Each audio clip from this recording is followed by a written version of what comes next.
And Paulo, you have said that you want to break him mentally before the fight and then inside the octagon. Do you think you have already found a way to get into his head? I don't try breaking him mentally before. If he is broken, it's because he's weak. Bad to him. I don't care about him. If he is worried, if he is shitting his pants before the fight, bad for him. Too bad for him.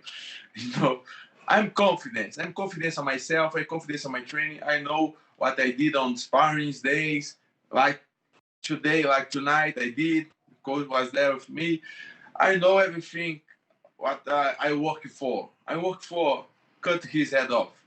So I don't know if his mind is broken or not. I don't care. I go there and I will erase him. On any case, if he's good or not, if he shit his pants or not, I will finish him. Paulo, I was asking you, Adesanya seems to be worried about your anti-doping test before the fight. What do you have to say about that? Do you want to tell anything to him? This is very common for the guy who have his mind broken already. Okay. This is... I can answer a little bit. Everybody, everybody wants to know what the eraser's on, and I can tell you what he's on. He's on the mat 6 days a week, 6 hours a day, training his ass off. And now Israel has to be worried about him being in on his legs, because then we're going to take him down and pound him out. That's what he's on. You got to be worried about what he's on when he gets in that cage, and he's going to be all over him. And raizada. Raizada.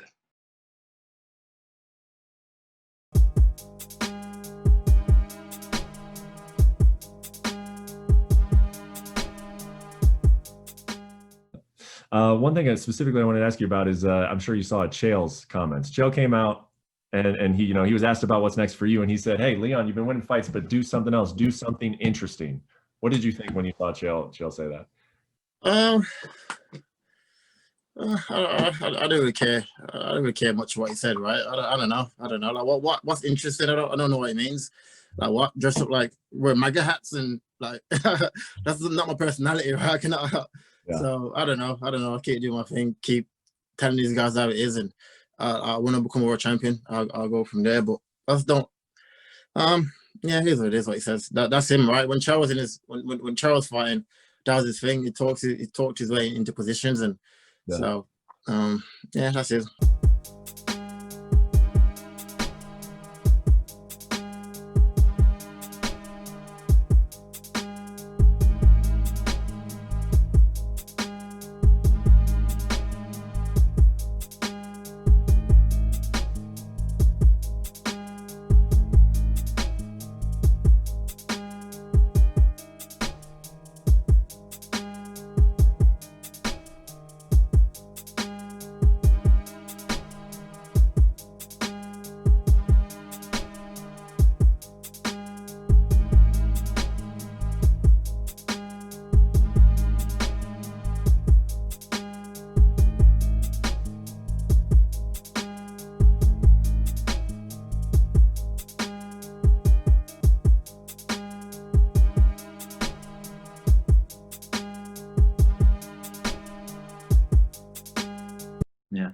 And lastly, it was announced that John Jones is moving up to heavyweight. I know at one point when he was at light heavyweight, there was some traction there and some trash talk, and a lot of people were maybe hoping of a potential fight between you two.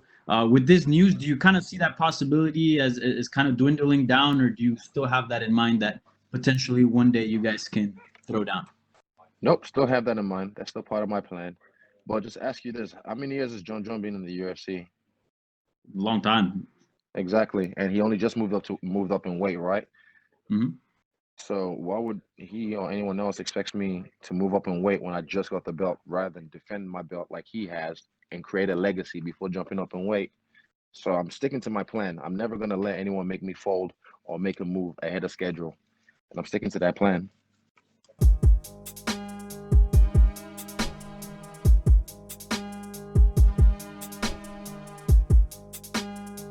I wanted to ask you though, speaking of kind of like, call outs, this is probably one of the most nicest call outs. Jorge Masvidal, after the Usman fight, he actually mentioned you. I think you put it up on Instagram again recently, and he spoke about the importance of getting that one back. What did it sort of mean to you for him to, I guess, call you out? It's one thing to think, oh, these guys, maybe should run it back, but he actually made it a point that he wants you at some point.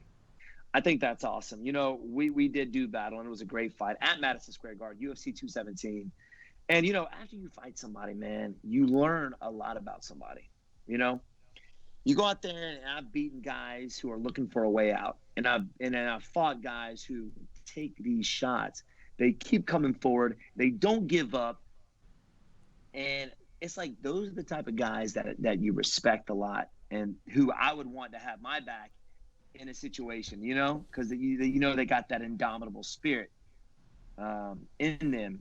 And even at the highest level, you got guys who look for ways to get, I'm getting ground and pounded. You see Khabib do this with a lot of guys. Let me turn my back, knowing he's going to choke me out. And then they're like, oh, okay, got it. They can tell they're looking for a way out.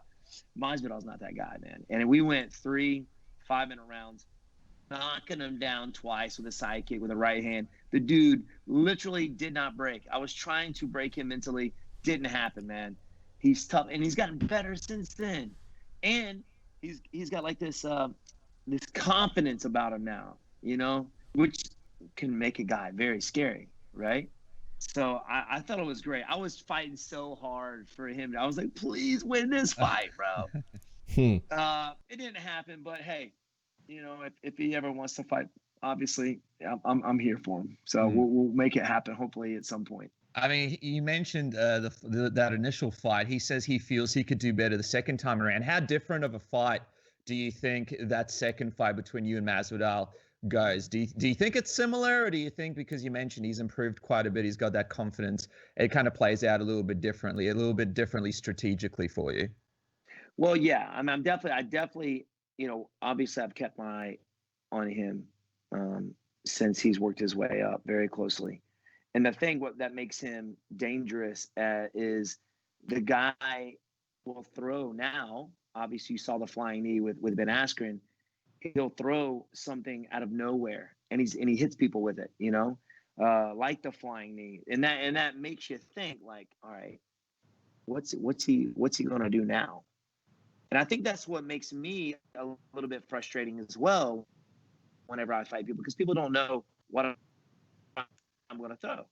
I could hit you with a side kick, and now that you would prepare for somebody like him, which makes ERASE Adesanya scary as well. I don't know what he's going to do.